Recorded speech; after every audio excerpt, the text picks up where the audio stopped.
ሰላም ውድ ተመልካቾቼ፣ ክብራቸውን ለመጠበቅ ሲሉ ያልቸገራቸውን የሚበደሉ ሰዎች እንዳሉ ታውቃላችሁ? የኔ ደማቅ ሰዎች ይቀጥላል።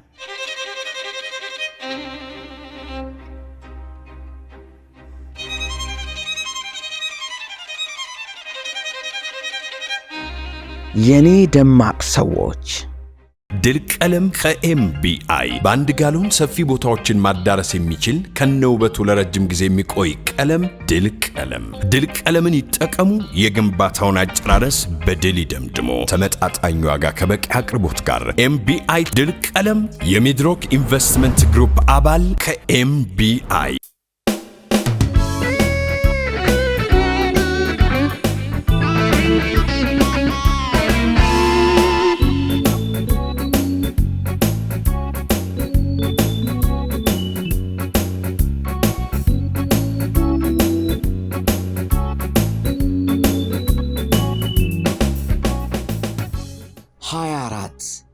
የሶስተኛው ምድብ ችግሮች። ደራሲ ስብሐት ገብረ እግዚአብሔር እንደሚሉት የሰው አፈጣጠር በ3 ይከፈላል። አንደኛው ተከታይ፣ ሁለተኛው አስከታይ፣ ሶስተኛው ገለልተኛ ነው። ተከታዮቹ ሁሌም አድናቂዎች ናቸው።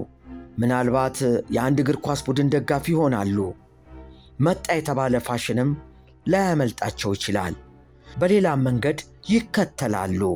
ሕዝብ በአብዛኛው እዚህ ካታጎሪ ውስጥ ይገኛል፣ ለተመሪነት ስለተፈጠረ። የሁለተኛዎቹ ፍላጎት ደግሞ ሌሎችን ማስከተል ነው፣ ሌሎችን መምራት ነው። የአንድ ቡድን ደጋፊ ሆነው ስታዲየም ቢገቡ እንኳ የአስጨፋሪነቱን ቦታ የሚይዙት እነርሱ ናቸው። ሦስተኛዎቹ የሰው አይነቶች ደግሞ ከመከተል ያፈነገጡ ናቸው። ማንንም የመምራትም የማስከተልም ፍላጎት የላቸውም። ታላላቅ ደራሲያን፣ ገጣሚያን፣ ፈላስፎችና ሳይንቲስቶች የሚፈጠሩት ከእነርሱ መካከል ነው ይላሉ ጋሽ ስብሐት። ደራሲያንና ሳይንቲስቶችን የሚያመሳስላቸው ሌላም ነገር አለ። የሁለቱም ሥራ ምርምርንና ተመስጦን መሠረት ያደረገ በመሆኑ መቼ ተጀምሮ መቼ እንደሚያልቅ ማወቅም መገመትም አይቻልም። ብዙ ጊዜም ሥራቸው ከመጠናቀቁ በፊት ገንዘባቸው ያልቃል።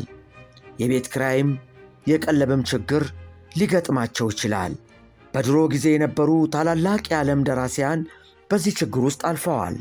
በቅርብ የምናውቀው የሀገራችን ደራሲያንን ችግር ፈረንጆቹ ያለፉት ድሮ በነ ባልዛክና በነ ካፍካ ዘመን ነው። እነ ባልዛክን፣ እነ ካፍካን፣ እነ ኤድገር አለን ፖን፣ እነ ሳሙኤል ጆንሰንን፣ እነ ሚልተንን፣ እነ ዶስቶቭስኪን የመሳሰሉ ታላላቅ ደራሲዎች በብዙ ድህነትና የገንዘብ እጥረት ውስጥ አልፈው ታላላቅ ሥራዎቻቸውን አበርክተውልናል። በአሁኑ ወቅት ግን ዓለም ጥሎን ሄዷል። ታላላቅ ደራሲያንና ሳይንቲስቶች አይቸገሩም። በገንዘብ እጥረት ጥበብና የፈጠራ ሥራዎቻቸው አይስተጓጎልም። ጥቅማቸውን በተረዱ ባለሀብቶችና መንግሥታት እገዛ ሥራዎቻቸውን ያጠናቅቃሉ። የእኛ ሀገር ችግር የጥበብና የፈጠራ ሰዎች የማይተካ ጥቅምን ከጥቅም ውጭ ካደረገ ግንዛቤ አለመላቀቃችን ይመስለኛል። በእርግጥ በቅርቡ በኢትዮጵያ ንግድ ባንክና በባለሀብቶች ትብብር መንግሥት ለፈጠራ ባለሙያዎች እያደረገ ያለው አበረታች እገዛ ዕውቅና ሊሰጠው ይገባል። ተቋማዊ መልክ ይዞ ከዚህ በልጥ እንደሚሰፋም ተስፋ እናደርጋለን። ተስፋው ሙሉ የሚሆነው ግን ኪነ ጥበብ ላይም ትኩረት መስጠት ስንጀምር ይመስለኛል። ታላላቅ ደራሲዎቻችን አቅማቸውን አሟጠው የሚሰሩባትን ኢትዮጵያ መፍጠር አለብን። ኪነ ሳይንስና ኪነ ጥበብ የአንድ ሳንቲም ሁለት ገጽታዎች ናቸውና ታላላቅ የዓለም ሳይንቲስቶች ጭምር የንባብ ውጤት ናቸው። ለምሳሌ የዓለምን ስልጣኔ የቀየረው አልበርት አንስታይን የሥነ ጽሑፍ አፍቃሪ ነበር። ልቦለዶችን ያነባል፣ ደራሲዎችን ያደንቃል። የስፔናዊው ደራሲ የሰርቫንቴስ ሥራ ስለሆነው ዶን ኪሆቴ አውርቶ አይጠግብም። የጀርመናዊው ደራሲ ገተ ሥራዎች እጅግ ይመስጡታል። ለሩሲያዊው ደራሲ ፊዮዶር ዶስቶቭስኪ ብራዘር ካራማሶቭ ልዩ ፍቅር አለው። አንባቢነቱ ጥልቅ የሳይንስ ምርምሮቹን በቀላሉ የማስረዳት ችሎታውን አሳድጎለታል። እናም ረቂቁን የሪላቲቪቲ ቲዮሪ ለቤት ሠራተኛው ሲያስረዳት በቀላሉ ነበር የገባት። የሥነ ጽሑፍ ፍቅሩ ረቂቅ ሐሳቦችን የመግለጽ ችሎታውን እጅግ ስላሰላው ሥነ ጽሑፍ የታላቁን ሳይንቲስት የአልበርት አነስታይንን ስብዕና የተሟላ አድርጎታል። አንባቢነቱ ስለ ሰው ልጅ ደህንነት፣ ስለ ዓለም ሰላም፣ ስለ ፍትሕ፣ ስለ እውነት የሚቆረቆርና ኃላፊነት የሚሰማው ማንነትን አጎናጽፎታል። ዛሬ በኢትዮጵያችን አንብቡ የሚል ከፍተኛ ዘመቻ ሲካሄድ እንመለከታለን፣ እናደምጣለን። የሚነበበውን መጽሐፍ ለሚያቀርቡት ደራሲዎች ጻፉ የሚል ማበረታቻ ግን አልሰማንም። በደራሲውና በመጽሐፍ ፍላጎቱ መካከል የተፈጠረውን ክፍተት ያስተዋለውም ያለ አይመስልም። ጋሽ ስብሃት ይህን ክፍተት የሚሞሉ መልካም አበዳሪዎችን ያውቃሉ። አንድ ቀን ያልተለመደ ጥያቄ የማያጣው ተወዳጁ ጋዜጠኛ ደረጃ ኃይሌ እንዲህ ጠየቃቸው። ትበደራለህ አንተ? ኦፍኮርስ። ደግሞ ማንም አበድረኝ ስለው እምቢ ያለኝ አላስታውስም። ደግሞም አስታውሰኝ ነው የምመልስልህ። እኔ እረሳለሁ ብዬ ነው የምበደረው ስለምረሳ። እና ያስታውሰዋል ያበደሩ ሰዎች? ወይ ሆን ብለው እንደረሳ አውቀው ይረሱልኛል፣ አላውቅም።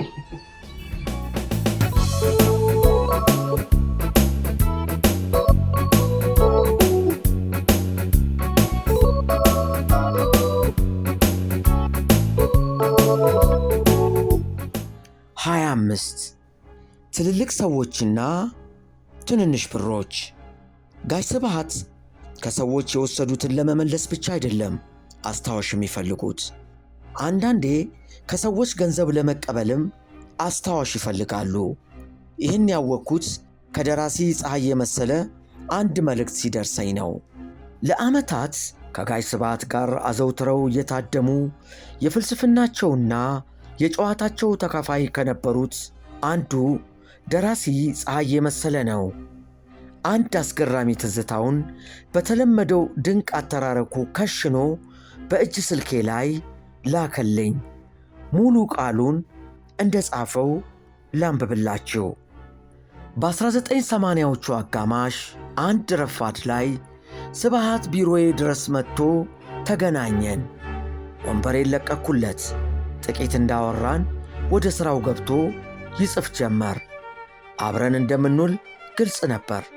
የማቶት ዋና አዘጋጅ የነበረው ስዩም መለስ ቤት ነው ውሏችን። ጦር ኃይሎች። ምሳ ሰዓት ሲቃረብ ደሞዝ ወስጄ ልምጣ አልኩት ስብሃትን። የደሞዜን 3/4 ገደማ ቀድሜ ወስጄ ነበር። 140 ብር ገደማ ይዤ ተመለስኩ። መጪው 1 ወር እንዴት ነው የሚዘለቀው? ሐሳብ ገባኝ። በገዛ ራሴ ተነጫነጭኩ። ከስብሃት ጋር ለምሳ ወጣን። ሥጋ ወጥ በላን። ከዚያም ተያይዘን ወደ ጦር ኃይሎች። ስዩም መለስ በሚገባ ተቀበለን። ባዘጋጀልን ክፍል ውስጥ አረፍንና ጨዋታ ጀመርን። የስብሃትን ጣፋጭ ታሪኮች መታደም ያዝን። በመካከሉ ስብሃት ማታ ስንሄድ አስታውሰኝ፣ ፍራንክ ትሰጠኛለህ አለኝ። እሺ አልኩት። እንደ እውነቱ ከሆነ በዚሽ ቅጽበት ደንግጫለሁ። ፈረንካ ለራሴ የታለኝና የሚፈልገውስ ስንት ይሆን? 100 ቀርቶ 50 ብር ቢለኝስ ከየቴ? ጭንቅ ላይ ወደቅኩ። ሙሉ ደሞዜን የወሰድኩ መስሎታል። የደረሰኝን መናኛ ገንዘብ ብነግረውስ ያምነኝ ይሆን? በዚያ ላይ ደግሞ እኛ ካልደገፍነው ማን ይደግፈዋል? መወሰን አቃተኝ። አውጥቼ አውርጄ እኔ ይቅርብኝ እንደ ፍጥርጥሬ 50 ሰጠዋለሁ። ከዚያ በላይ ግን አልችልም። እንዲህ ሳወጣ ሳወርድ ከተያዘው ጨዋታ ወጥቼ ኖሯል። አብሮት የዋለው ቀፎዬ ነበር። ሐሳብ ወርሶኛል። በዚያ ሁናቴ ውሎ አይበሉትና ተዋለ። አመሻሽ ላይ ውሏችንን አጠናቀን ስዩምንና ቤተሰቡን አመስግነን ተሰናበትን። ወጥተንም ወደ ሰንጋተራ የሚወስደንን ታክሲ ያዝን። የኔ መኖሪያ ሰንጋተራ ነበር። ታክሲው ሰንጋተራ ኮሜርስ ደጅ አወረደን። እኔ ወደ ፒያሳ ልጓዝ አለኝ ስብሐት።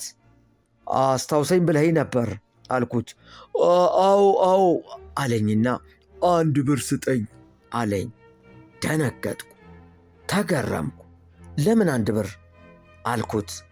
ፒያሳ ድረስ ለታክሲ ሲል መለሰልኝ። ማመን አቃተኝ። ያንሳል ብለውም ቢያንሰኝ ነግርህ ነበር ብሎ 1 ብር ብቻ ተቀበለኝ። ስብሐት ከሚያስፈልገው በላይ የሆነውን ገንዘብ የመያዝ ፍላጎት አልነበረውም። ትርፍ የመሰለውን በቀጥታ ለሌሎች ይሰጥ ነበር። ከሚያስፈልገው በላይም አይጠይቅም፣ አይቀበልም ነበር። ቻው ጋሼ አልኩት ስብሐትን ታክሲ ውስጥ እንደገባ። ስማኝ፣ ራትህን ብላ። ወጣት ደራሲያን በቂ ምግብና እንቅልፍ ያስፈልጋችኋል። ደስተኛ መሆን አለባችሁ። የእኛን ኑሮ አትከተሉ። በርታ አለኝ።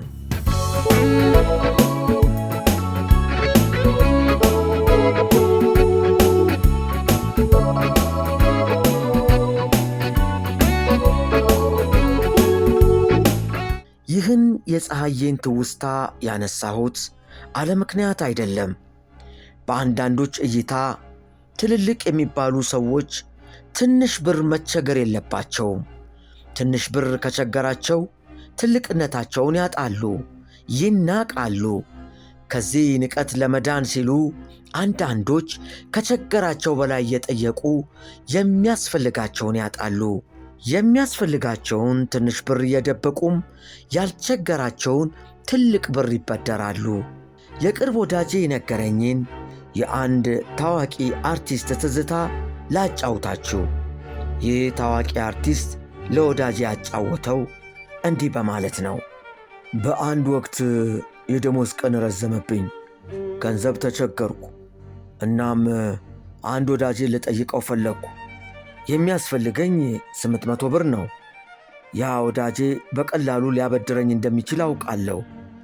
እኔን ያሳሰበኝ ትዝብቱ ነው። ይህን የሚያክል ትልቅ አርቲስት እንዴት 800 ብር ይቸግረዋል ብሎ እንዳይታዘበኝ ስለፈራው ያልቸገረኝን 5000 ብር አበድረኝ አልኩት። ሰጠኝ። የደሞዝ ቀን እስኪመጣ 4200ን አስቀምጬ 800ዋን ተጠቀምኩባት። ደሞዝ ስቀበል የተጠቀምኳትን 800 ካስቀመጥኳት 4200 ጋር ደርቤ ላበደረኝ ሰውዬ መለስኩለት ሲል ነገረው ለወዳጄ። ሰው ይህን ያክል ይቸገራል ላለመባል ይህን ያክል ይቸገራል። ጋሽ ስብሐት ደግሞ እንዲህ ይኖራሉ።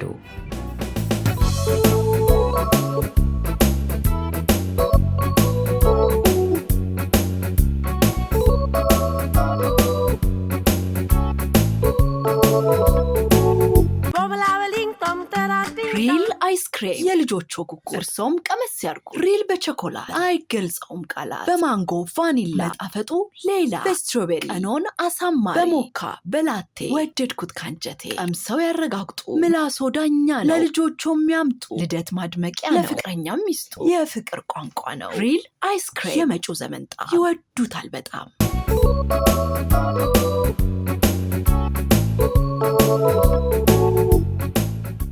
ሀያ 26 ነገር በነገር ሲነሳ። በነገራችን ላይ መበደር ያለ ነው፣ የማይበደር የለም። መንግስታት ይበደራሉ፣ ባለሀብቶች ይበደራሉ፣ ድሆችም የሚያምናቸው ካገኙ ይበደራሉ። አዎን፣ ቆፍጣና ድሃ በራሱ ከተማመነ አበድሩኝ ይላል። ከታመነ ይሰጠዋል፣ ካልታመነ ይለምናል። በመለመንና በመበደር መካከል ትልቅ ልዩነት አለ። መለመን መራሩን ሽንፈት አምኖ መቀበልን ይጠይቃል።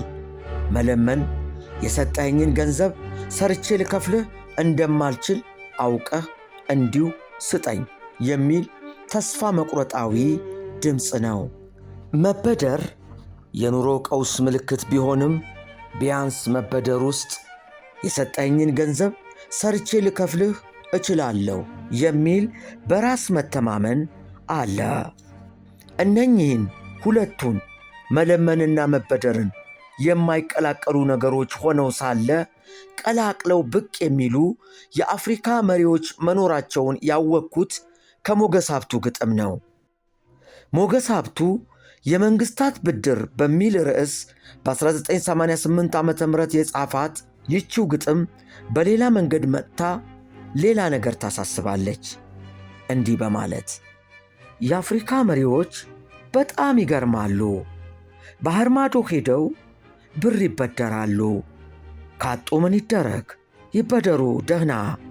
ምንድነው በይፋ ዱቤ ወሰድኩ ማለት እንደ በጎ ዜና? ሞኞች ናቸው ልበል መንግሥታት አንዳንዴ?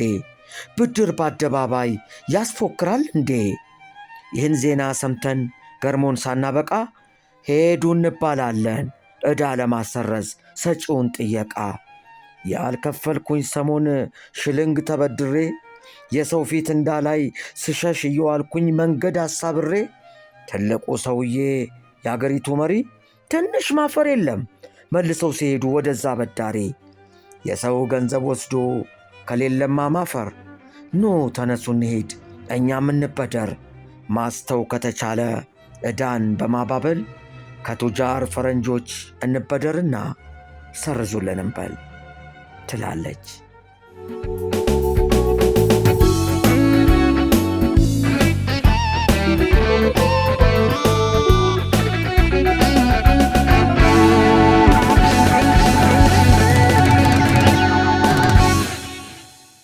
አንጋፋውና የጥራት ምልክት የሆነው ድርጅታችን ኮምቦልቻ የብረታ ብረት ምርቶች ኢንዱስትሪ ፋብሪካ አሁን አዲስ ዘመናዊ የጌጣጌጥ የብረት በሮችን በማምረት ወደ ገበያ መጥቷል። ዘመናዊ ውብና ጠንካራ የሆኑ በሮችን ለመኖሪያ ቤቶች፣ ሆቴሎች፣ ኮንዶሚኒየሞችና ቢሮዎች ተስማሚ የሆኑ የእንጨት ባህር ያላቸው ድምፅ የማያሳልፉ እርጥበት የማያበላሻቸውና የላቀ የቴክኖሎጂ የቀለም ቅብ ፓውደር ኮትኝ የተቀቡ በፓስወርድ በአሻራና በቁልፍ የሚከፈቱ ከ6 እስከ 10 የሚደርስ የቁልፍ ተወርዋሪ ያላቸው በሮችን በተለያየ ዲዛይንና የቀለም አማራጭ አዘጋጅተናል። ኮስፒዶር በቅርብ ቀን ይጠብቁ። ኮምቦልቻ የብረታ ብረት ምርቶች ኢንዱስትሪ ኃላፊነቱ የተጠበቀ የግል ማህበር።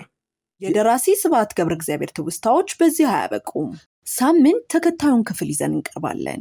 ከእርሳቸው በኋላም ታሪኮች ይቀጥላሉ። የነ ከበደ ሚካኤል፣ የነ አዲስ አለማየሁ፣ የነ ደበበ ሰይፉ፣ የተወዳጁ ጋዜጠኛ የደረጀ ኃይሌ፣ የነ ኃይሌ ገብረስላሴ፣ የነ ዓለም ነዋሴ፣ የነ ጎሳዬ ተስፋዬ፣ የሌሎችም ደማቅ ሰዎች ያልተሰሙና የሚያስገርሙ ታሪኮችን ይጠብቁ።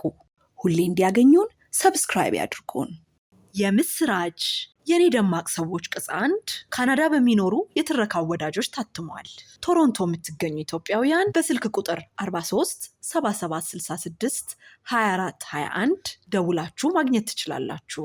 ሁናቴዎች ሲመቻቹ አዲሱ ትውልድ ከታላላቆቹ ስብዕና ይማር ዘንድ የኔ ደማቅ ሰዎች ቅጽ 1 2 እና 3 በተከታታይ ለኢትዮጵያ አንባቢያን የሚቀርቡ ይሆናል። በአንባቢያን ዘንድ ተወዳጅነትን ያተረፈው የታገል ሰይፉ ዝንቡላና ካሮት ረጅም ልቦለድ 3ኛ እትምም በጃፋር መጽሐፍት መደብር አለ። ቢችሉ ገዝተው ባይችሉ ተውሰው ያንብቡት።